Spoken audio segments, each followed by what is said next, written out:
My name is Mabel, and I'm reading Catcher in the Rye.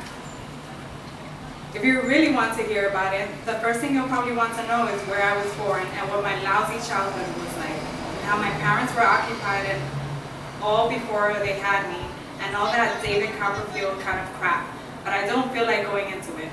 If you want to know the truth, in the first place, that stuff bores me, and in the second place, my parents would have about 2 hemorrhages apiece if I told anything pretty personal about them.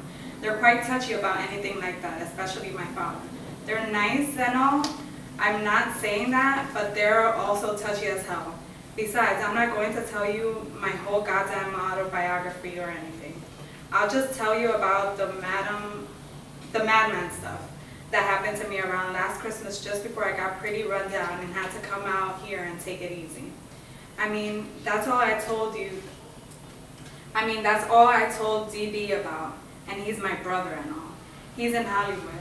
That isn't too far from this crummy place, and he comes over and visits me practically every weekend. He's going to drive me home when I go home next month maybe. He just got a Jaguar, one of those little English jobs that can do around 200 miles an hour. It cost him damn near $4,000 bucks. He's got a lot of dough now. He didn't used to. He used to be just a regular writer when he was home. He wrote this terrific book about short stories,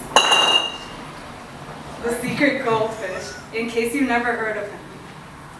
The best one in it was The Secret Goldfish.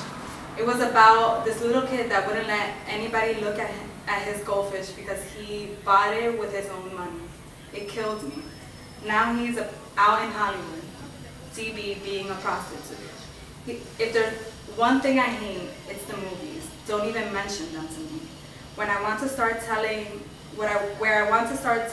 is the day I left Pensy Prep.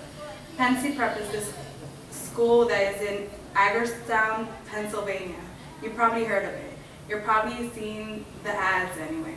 They advertise in about 1,000 magazines, always showing some hotshot guy on a horse jumping over a fence, like as if all you ever did at Pensy was play polo all the time.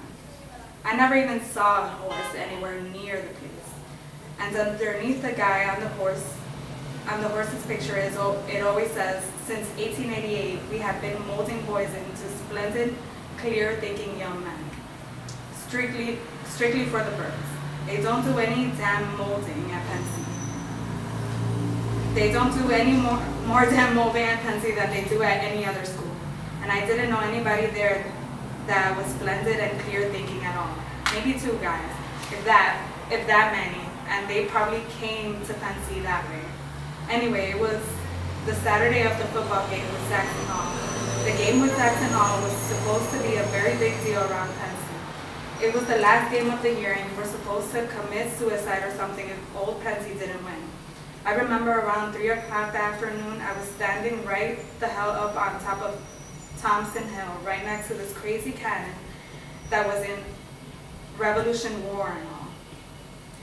The Revolutionary War and all. You could see the whole field from there, and you could see the 2 teams bashing each other all over the place.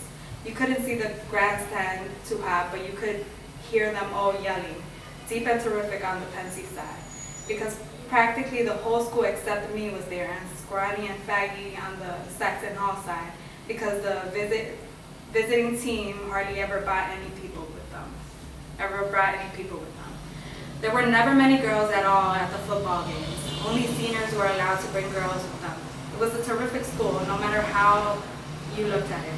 I like to be somewhere at least where you could see a few girls around once in a while, even if they're only scratching their arms or blowing their noses or even just giggling or something.